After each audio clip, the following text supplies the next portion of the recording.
हमारा देश 1.5 अरब लोगों का देश है। हम एक दूसरे से अलग दिखते हैं, अलग अलग भाषा बोलते हैं और कई तरह की परंपराओं का पालन करते हैं।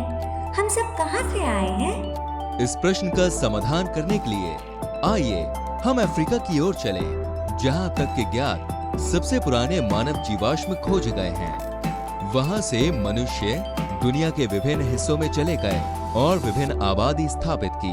हालांकि इन प्रवासों का कोई उचित रिकॉर्ड नहीं है, इसीलिए इस रहस्य को सुलझाने के लिए वैज्ञानिकों ने डीएनए की मदद ली। डीएनए एक रासायनिक अणु है जिसे डीऑक्सीराइबोन्यूक्लिक एसिड कहा जाता है और ये हमारी सभी कोशिकाओं में मौजूद होता है। ये एक पीढ़ी से दूसरी पीढ़ी में जाता है। चूँकि सभी मौजूदा आबादी अफ्रीका की सबसे पुरानी आबादी से आई है, इसलिए हमारा डीएनए अफ्रीकन डीएनए से कुछ समानताएं दिखाता है। ये कोई आश्चर्य की बात नहीं है, लेकिन डीएनए एक स्थिर अणु नहीं है।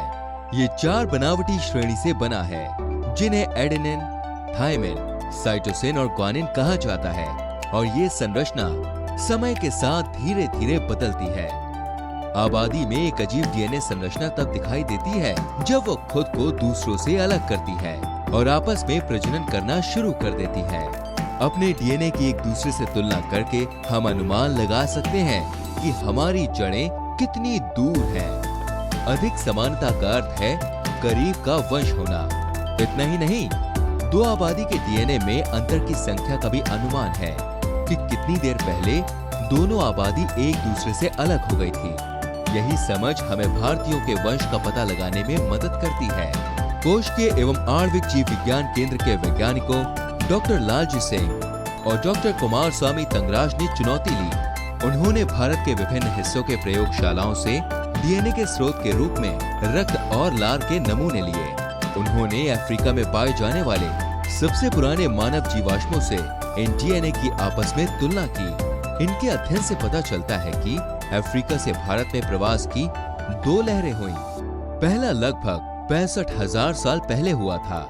जो लोग आए थे उन्होंने दक्षिण अफ्रीका को आबाद किया और इसके अलावा अंडमान द्वीपों में चले गए। उन्हें पुश्तैनी दक्षिण भारतीय कहा जाता है।